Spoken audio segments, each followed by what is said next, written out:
जैसे ही वो कॉम्प्लीमेंट देते हैं, तारीफ करते हैं, उसके 3-4 घंटे के बाद मेरे पास एक मैसेज आता है व्हाट्सएप पे। और मैं खोल के देखता हूँ, उसमें ये लिखा होता है कि जंतर मंतर से बिल्कुल बंद कर दिया जाए खबरें। मैंने पब्लिकली मुद्दा बोला कि सड़कों के हालात देखिए आप किस तरह के हो रखे हैं, सड़कों के हालात इतने इतने गड्ढे हैं, आप चल के नहीं देख पाओगे। तो वो वाली खबर मैंने भेजी, वो वाली खबर पीटीसी न्यूज़ ने उस दिन नहीं ली। मैंने हरियाणा हेड को फ़ोन मिलाया और मेरे सीधी एक ही बात थी कि दुष्यंत का फ़ोन आ गया होगा, दुष्यंत का फ़ोन आ गया, और दुष्यंत के फ़ोन आने के बाद डीलिंग हो गई क्या आप लोगों की? के बावजूद भी वहाँ भी मतलब मैंने वहीं से ही रिज़ाइन टाइप किया। मैंने रिज़ाइन टाइप किया कि मैंने बेहद पोटेंशियल तरीके से काम किया, ईमानदारी से काम किया, और उसके बावजूद है मुझे मना किया गया।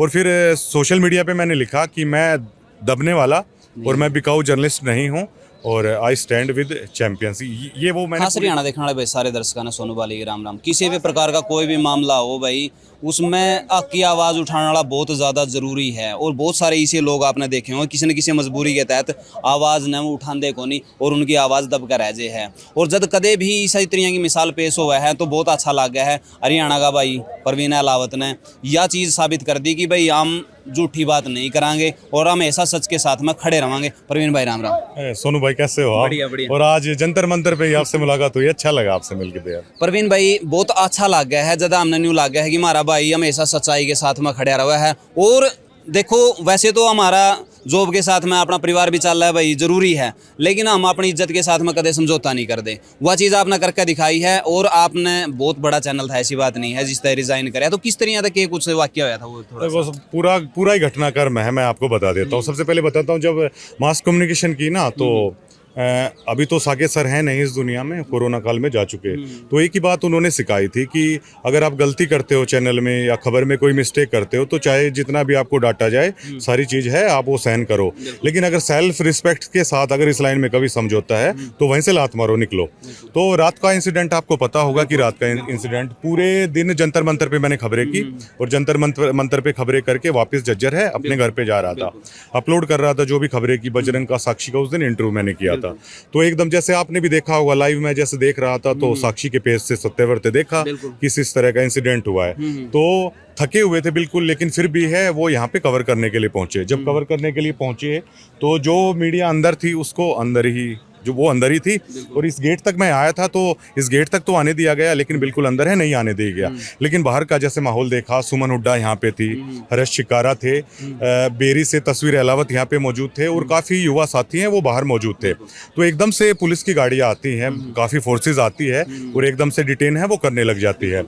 वो सारी खबरें करते हैं। और खबर को अगर आप ध्यान से अगर देखोगे, शायद हरियाणा में हमने ऐसा माहौल नहीं देखा होगा कि आप माइक कर रहे हो पूछने के लिए आपके साथ क्या हुआ, वो आपका राइट बनता है। लेकिन मैंने दिल्ली में पहली बार देखा, आईपीएस अधिकारी हैं, इतने बड़े ऑफिसर होकर वो आपके माइक वो आपके माइक को दबा रहे हैं। आप सिर्फ पूछ रहे हो, लेकिन वो आपके माइक को दबा रहे हैं। कर सकते हैं, अगर बाइट नहीं देनी तो मना कर सकते हैं, लेकिन माइक को नहीं दबा सकते। लेकिन वो आपको माइक को दबा रहे हैं। जब एज ए मीडिया पर्सन अगर पुलिस आपके माइक पे पहरा लगाए, दैट इज कॉल्ड तानाशाही, इसे तानाशाही करेंगे। लेकिन उसके बावजूद भी, और वो साथ साथ ये कह रहे थे कि आप मान जाइए वरना आपको डिटेन कर ले जाएंगे।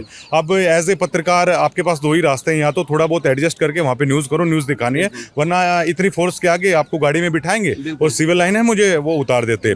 उसके बाद पवन सिरोहा आते हैं, पवन सिरोहा आते हैं, और मैं ऐसी बात है वो आपको आपके दर्शकों को बताना चाहूँगा। पवन सिरोहा आते हैं तो जो पुलिस अधिकारी थे एकदम से उनको यहाँ से पकड़ते हैं, और एकदम से चलिए गाड़ी में।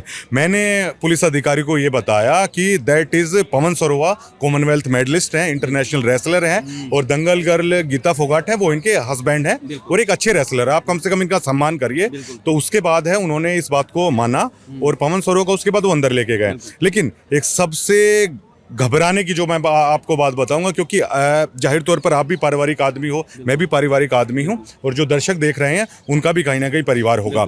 साक्षी मलिक है, उनकी मदर इन लॉ आती हैं। साक्षी मलिक की जो सत्यव्रत है उनकी मदर और उनकी मासी है वो यहाँ पे आती हैं, और ग्रामीण परिवेश से बिल्कुल सीधी सादी वो सीधी सादी ताई है, वो यहाँ पे आ रही थी।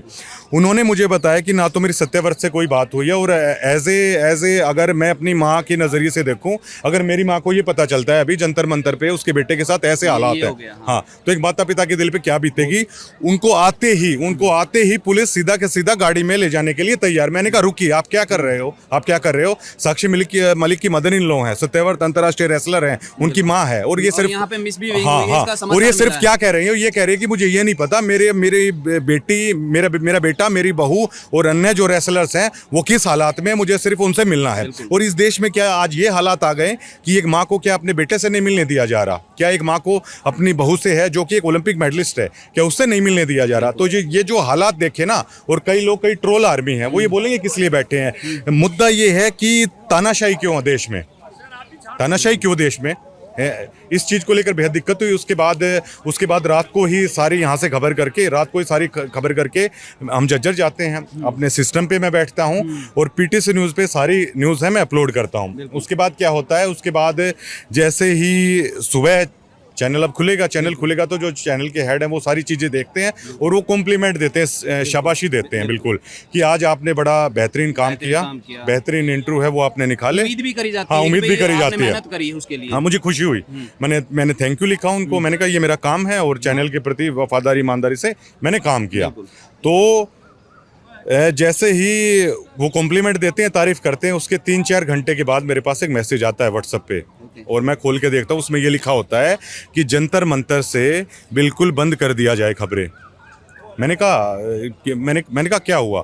उस चैट में, मेरे पास वो चैट है, हालांकि ये पब्लिकली मैंने इसलिए नहीं की कि अच्छा है वो नहीं लगता है, मैंने पूछा कारण क्या है, लेकिन वो बोले कि नहीं बस अब आप करना मत। तो रीज़न तो मुझे चाहिए था, मुझे रीज़न चाहिए था, तो मैंने थोड़ा बहुत मीठी चिकनी चुपड़ी बातें मैंने चैट में लिखी हरियाणा हेड को। मैंने लिखा आप रीज़न तो बताइए। तो उसके बाद वो लिखते हैं कि हम एक तरफा है वो नहीं कर सकते। मैं समझ गया तभी। अब एक तरफा की ये बताइए, अब जंतर मंतर पे मैं मौजूद हूँ, आप पूछने के लिए स्वतंत्र हैं, मैं बताने के लिए स्वतंत्र हूँ, ठीक है, और आपका फर्ज बनता है कि बिना काटे है वो आप ये न्यूज़ ऐसे कैसे दिखाएं।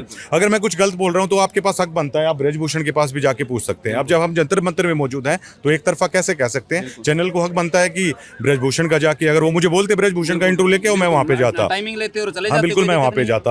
3 से 4 घंटे के दरमियान जो पर्सनैलिटी पहले मुझे ये कहते हैं बहुत बढ़िया काम किया, हरियाणा हेड बहुत बढ़िया काम किया, और आप मतलब एक तरीके से मतलब आइकन है हमारे चैनल के, लेकिन उसके बाद ये बोलते हैं। तो मैंने उस टाइम बोला ठीक है, लेकिन जैसे ही मैं सुबह उठा ना तो मुझे बेहद चिंता हुई। अब ये देखिए, इस मुद्दे को एज ए जर्नलिस्ट और कौन अच्छे से बता सकता है। अब ये देखिए, कॉमन पीपल होगा, कोई ब्रजभूषण को ठीक बताएगा, कोई रेसलर्स है उनको ठीक बताएगा, लेकिन बतौर एक जर्नलिस्ट आपको पता होती है सारी चीजें कि ठीक आखिरकार कौन है। मुझे पता है कि ये लोग ठीक है, तो अगर मुझे पता है ना, तो अपने दर्शकों को बताने का मेरा नैतिक कर्तव्य ये बनता है कि ये लोग ठीक है। नहीं, उनके लिए भी खुला मंच है, अगर वो अपना पक्ष रखना चाहे तो मोस्ट वेलकम, आप कभी भी संपर्क करिए, हम उसकी भी बात रखने के लिए तैयार हैं। और उसके बाद जैसे ही मैं सुबह उठा तो बेहद चिंता की बात हुई। मेरे एक दोस्त हैं, साथ में काम करते हैं, तो उनके फादर साहब की कल डेथ हो गई। तो मैं जैसे ही रिजाइन डालने वाला था तो मुझे पता चला, मैं गुज्जर खाई पे वहाँ बैठा हुआ था, लेकिन वहाँ बैठने के बावजूद भी वहाँ भी मतलब मैंने वहीं से ये रिज़ाइन टाइप किया। मैंने रिज़ाइन टाइप किया कि मैंने बेहद पोटेंशियल तरीके से काम किया, ईमानदारी से काम किया, और उसके बावजूद है मुझे मना किया गया। और फिर सोशल मीडिया पे मैंने लिखा कि मैं दबने वाला और मैं बिकाऊ जर्नलिस्ट नहीं हूँ, और आई स्टैंड विद चैंपियंस। ये वो मैंने पूरी बात है वो आपको बताई सबसे पहले। भाई ये बात है ना, जो ये लाइनें थे ये बहुत ही दिल जीतने वाली थी, और हमें ऐसा था, हमने बहुत अच्छा लगा। एक IBN 7 में किसान आंदोलन के दौरान एक बंदा था जिसने उस टाइम पे रिज़ाइन दिया था, काफ़ी बड़ा पैकेज था उसका, और उसका लात मार दी थी। देखिए, किसान का बालक है, वो हमेशा सच्चाई के साथ में खड़ा रहा है, और जिसका ज़मीर जिंदा है वो तो हमेशा तक खड़ा रहेगा भाई। और सभी जितने भी पत्रकारिता कर रहे हैं, हमारे जितने भी साथी हैं, सभी ने यह कहा कि आप अपने मालिक के प्रति वफादार जरूर रहिए, लेकिन इतने भी नीचा मत गिरिए कि भाई आपने समाज में कड़ी नज़र मिलाने लायक आप ना बचो। अगर आप पब्लिक के साथ में गद्दारी कर दे, चैंपियन के साथ में गद्दारी कर दे, तो कहीं समाज में ही तो मैंने पोस्ट में ये बात भी लिखी थी कि अगर एक जर्नलिस्ट ही अगर दब गया या उस इंटेंशनली वो किसी तरह झुक गया, तो जाहिर तौर पर अगर आप अभी दब जाओ मुझसे इंटरव्यू करते हुए, तो साथ साथ आप नहीं दब रहे अकेले पर्सनैलिटी, साथ साथ जो आपके देखने वाले लाखों दर्शक है ना, और आप बेहद पॉपुलर हैं हरियाणा में, तो आप साथ साथ आपके जो लाखों दर्शक है ना वो भी बिक जाएंगे, वो भी दब जाएंगे। और मैंने ये step as a media person उठाया। मान लीजिए ये तो अब कई लोगों ने मुझे ऐसे भी बोला कि आप भी एक रेसलर्स की पर्टिकुलर कास्ट से आते हो, तो इसलिए आपने इस्तीफा दिया। इसकी बजाय अगर कोई गरीब मजदूर वर्ग भी होता ना, मेरा मुद्दा सिर्फ इतना था कि जो खबरें हमें करनी चाहिए, जो मुद्दा है, अगर आप उसे नहीं करने दे रहे तो फिर मेरा फायदा ही क्या है चैनल पे। अगर रेसलर्स की जगह मान लीजिए अगर कोई दलित संगठन होता या कोई गरीब आदमी यहाँ पे बैठा होता जंतर मंतर पे, अगर उसके लिए रोकते तो मैं तो भी इस्तीफा देता। अभी जैसे मैं वहाँ यहाँ पे आया, जो मन संचालन करते हैं उन्होंने मुझे बोला कि वो रेसलर्स हैं, वो आपको सम्मानित करने ही कह रहे थे, लेकिन उसके बावजूद मैंने उनको ये बोला एज ए पत्रकार मेरा वो काम नहीं है, एज ए पत्रकार वो मेरा काम नहीं है। ठीक है, ये आपकी रिगार्डिंग है, वो मैंने इस्तीफा दे दिया, लेकिन मैंने इस्तीफा दिया है कि उस मीडिया के और जो आम जनता भरोसा करती है ना, उस भरोसे को कायम रखने के लिए। अगर यहाँ स्टेज पे जाऊंगा तो फिर वही ट्रोल आर्मी है वो करने लग जाएगी। और एज ए पत्रकार सोनू भाई, हमेशा मेरा सिद्धांत रहा है, जैसे अब अपना रूरल एरिया में हम काम करते हैं तो दोस्त वगैरह तो सारे हो जाते हैं सारे, तो जैसे वो पगड़ी वगैरह के लिए भी बोलते हैं ना, मैं कभी नहीं गया कि सपोज कर लो मैंने कहा आज तो आप मुझे पगड़ी पहना दोगे, ठीक है, और आप अपना तो एक चीज़ और भी है कि पगड़ी के साथ साथ कुछ मतलब हाथ में रखते भी हैं। मैंने कहा अगर मैंने ये चीज़ मैंने कर ली ना, तो कल को आप मेरे दोस्त भी, मैं आपसे गलत सवाल कर नहीं पाऊंगा। अब मान लीजिए अभी वो कह रहे थे अगर मैं स्टेज पे चला जाऊं, अगर वो वैसे कॉम्प्लीमेंट पर्सनली देते हैं साक्षी विनेश बजरंग, खुशी की बात है, लेकिन अगर मैं स्टेज पे चला जाऊं और सारी मीडिया यहाँ पे मौजूद है, कल को अगर रेसलर्स की अगर कोई बात आ जाए तो क्या मैं और आप इनसे सवाल नहीं पूछेंगे कि यह गलत कर रहे हो? तो उन चीज़ों का है वो दायरा है, रखना पड़ता है। बिल्कुल भाई, बहुत अच्छा लगा है कि इस तरह के जब लोग हुए हैं नहीं तो कुछ ना कुछ समाज ने सीखने मिला है। और हमेशा तो हम ग्राउंड लेवल पर वहाँ भाई जो अंदर बैठकर खबरें लिखे हैं या बनावे हैं या एंकरिंग करे हैं, उनके लिए ये चीज़ें ज़्यादा मुश्किल नहीं होती, वो बाहर नहीं निकलते। एसी में बैठकर ना मस्त वो न्यूज़ करे हैं, मस्त चाटुकारिता करे हैं और मस्त बांडगिरी खिंडा दें, कोई दिक्कत नहीं है, कोई समस्या नहीं है। लेकिन जब ग्राउंड लेवल पर वहाँ है नहीं तो हमारे सामने बहुत सारी जो पब्लिक हुआ है यह चीज़ हमारा तो मुँह पर बोल देगी। जितने भी दर्शक हैं वो ज़रूर बता देंगे कि भाई सोनू वाली या फिर प्रवीण किस तरह का काम करने लग रहे हैं। नीचे आप कमेंट बॉक्स देखोगे ना, कमेंट बॉक्स में आपने अगर लगा है कि आप सच्चे हो तो आपने शाबाशी मिलेगी, और अगर आपने लगा है कि आप एक गलत काम करने लग रहे हो तो आपने कमेंट में एक चीज़ का और मैं जिक्र करता हूँ ये 5वां मेरा अटेम्प्ट था पीटीसी न्यूज़ के इस्तीफे के लिए। पहले 4 बार भी मैंने बोल दिया, लेकिन किसी तरीके से हरियाणवी में कह सकते हैं बड़ों के। एक इंसिडेंट मेरे साथ है, आपको याद हो जज्जर में एक बार दुष्यंत चौटाला की प्रेस कॉन्फ्रेंस थी, बेहद वायरल हुई थी वो खबर। तो उस प्रेस कॉन्फ्रेंस में मैंने बोला कि डिप्टी सीएम साहब एक बार आप चल के जज्जर शहर के सड़कों के हालात है आप देख लीजिए कितने बुरे हालात है। दुष्यंत चौटाला ने मुझे बोला था क्या, और फिर उसके बाद मैंने एक सवाल ये भी किया था कि ओम प्रकाश चौटाला साहब को आप बुलाओगे उस मुद्दे पर, वो चिंगरे उस मुद्दे पर उन्होंने कहा कि सूझ है आपको, मतलब दर्द है आपको, ठीक है। वो मैंने पब्लिकली मुद्दा बोला कि सड़कों के हालात देखिए आप किस तरह के हो रखे हैं, सड़कों के हालात इतने गड्ढे हैं आप चल के नहीं देख पाओगे। तो वो वाली खबर मैंने भेजी, वो वाली खबर पीटीसी न्यूज़ ने उस दिन नहीं ली। मैंने हरियाणा हेड को फ़ोन मिलाया और मेरे सीधी एक ही बात थी कि दुष्यंत का फ़ोन आ गया होगा, दुष्यंत का फ़ोन आ गया, और दुष्यंत के फ़ोन आने के बाद डीलिंग हो गई क्या आप लोगों की, और वो तो सोशल मीडिया प्लेटफॉर्म था, वो चीज़ आपने डाल दी तो वो हरियाणा को पता चल गई। और एक बार एक इंसिडेंट ये हुआ कि जो हरियाणा के सीएम है खट्टर साहब, उनके जो पीए थे, एक आदमी मेरे पास आता है कि उसके पीए ने इतनी ज़्यादती कर रखी है, सारे सबूत मैंने अब चैनल का फेसबुक पेज के आपके पास राइट्स है, मैंने वहाँ से लाइव करके वो न्यूज़ कर दी। उसके बाद मेरे पास फ़ोन आता है, मैं एक्सरसाइज कर रहा था उस टाइम, कि सीएम हाउस से 50 फ़ोन है वो मेरे पास आ गए हैं।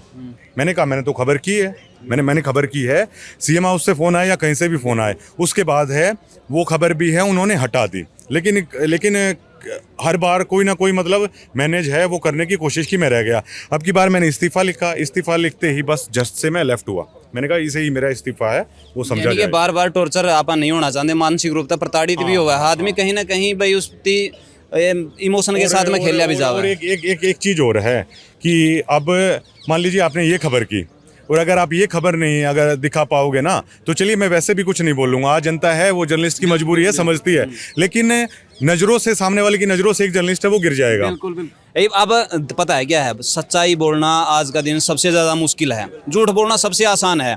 अगर भाई ने सच्चाई चैनल पर बता दी उसके बाद मैं इसकी पब्लिक नहीं कर पाऊंगा नहीं मैं, तो कहीं ना कहीं प्रवीण के सोचागा कि सोनू बाली भी उन्हें महका है जिससे मैं दूसरे आम है वो। तो आप हमेशा तय स्टैंड करे रहे हाँ, कितनी भी तकलीफों का सामना आपने क्यों नहीं करना पड़े हो, आप भाई यहाँ गला रवांगे और आम जनता तकलीफ अब क्या है कि हालांकि जज्जर में 2 ऑफिस है मेरे, कभी आप आना, आपको चाय पिलाऊंगा। तो एक तो क्या है वेल मैनेज्ड है, लेकिन एक छोटा सा दफ्तर एक मार्केट में, उसमें आप यकीन नहीं मानोगे 2 गद्दे हैं वो नीचे डाल रखे हैं। ये जज्जर से आए हुए इनको पता है। तो मतलब एक आदमी आके बोलता है ऐसे ही बीजेपी की नेता की रिगार्डिंग वो थी, तो बोलता है यार बीजेपी का है और बड़ा एक कद का नेता है, दिक्कत हो जाएगी। तो सोनू भाई मैंने उसको बोला कि मैं गद्दों पे बैठा हूँ, इससे नीचे कौन डाल देगा मुझे। तो संघर्ष के लिए आप तैयार हो तो कोई थोड़ी वो कर देगा। अब दिल्ली जैसे आए हैं, दिल्ली जैसे आए, मान लो गाड़ी का आप अफोर्ड नहीं कर सकते, मेट्रो का भाड़ा थोड़ी कोई जेब से निकाल लेगा। वो तो आप कर ही सका, हाँ, वो तो कर ही सका। इतना तो जमींदार के बाड़ा खांबा दे बट्टे तो भी आ जाएगा इतना तो। भाई की पत्रकारिता सलाम है भाई, और बहुत बड़ा जिगरा चाहिए इस तरह के फैसले लेने खातर, क्योंकि कहीं ना कहीं आपने बहुत सारी खुशियां का समझौता भी करना पड़ा है, क्योंकि पैसे बिना बहुत कीमत नहीं हो सकता, लेकिन पैसा ही सब कुछ नहीं है, यह चीज़ भी है। आप अपनी इज्जत का बड़ा पैसा ना मानियो, और कड़ी न कड़ी आपने न्यू लागे नहीं दिल में कि भाई इस चीज़ का करें है आपकी इंसानियत ख़त्म है, तो चीज़ आपने करने की कोई ज़रूरत नहीं है। भाई के विचार आपने किसे लागे नीचे कमेंट बॉक्स में आपने ज़रूर बताना है, और दूसरे ती भी यह वीडियो शेयर ज़रूर करियो, और उन लोगों तक ज़रूर शेयर करियो जो न्यू कहा है कि भाई आज का दिन बढ़िया पत्रकार या बढ़िया पत्रकारिता नहीं। एक जिक्र और ले लीजिए, अगर मैं रिजाइन नहीं देता ना तो उनकी हिम्मत नहीं थी मुझे निकालने की, उनकी हिम्मत नहीं थी, जो हरियाणा हेड है उनकी हिम्मत नहीं थी मुझे निकालने की। इतना तो देखो आज के दिन सभी को पता है जो चैनल्स हैं किस पॉलिटिकल पार्टी के सपोर्ट में हैं, और मुझे सिर्फ एक फ़ोन करने की ज़रूरत थी, मुझे एक फ़ोन करने की ज़रूरत थी। उस फ़ोन करने के बाद मैं यहाँ उसी चैनल पे खबर भी करता है यहाँ पे, लेकिन जो इंटेंशन है ना, जो ऐसे लोगों की जो पर्सनैलिटी है, ऐसे लोग मीडिया के लिए खतरनाक है। तो इसके लिए क्या है, इसके लिए कई लोगों ने सुखबीर बादल साहब को ट्रोल किया, लेकिन क्या है अगर बात वहाँ तक पहुँचती ना, क्योंकि किसान आंदोलन में पीटीसी न्यूज़ पे मैंने खुल के काम किया, किसी ने कोई दिक्कत नहीं की, तो कई लोगों ने सुखबीर बादल साहब को भी ट्रोल किया कि उनका चैनल है, तो अगर उनके पास बात जाती ना तो ये चैनल हमेशा स्टैंड लेता, साउंड चैनल है बड़ा। लेकिन जो ये बीच वाले हैं ना, जो बीच वाले हैं, जो इनकी इंटेंशन है ना, और सिर्फ मैंने ये दिखाने के लिए कि मतलब हम नहीं बिकेंगे, आप बेशक बिक जाओ, यानी कि बीच वाले हैं नहीं जो मीडिएटर जिसकी बोला आप मीडिएटर, यह सारा रोला करवा रहे हैं, और यह जो बंदे हैं यह प्रताड़ित करें भाई। वीडियो ने फिर कहूँ भाई शेयर कर दियो, मिला किसी नेक्स्ट वीडियो में, तब तक के लिए जय हिंद, वंदे मातरम, जय जवान जय किसान।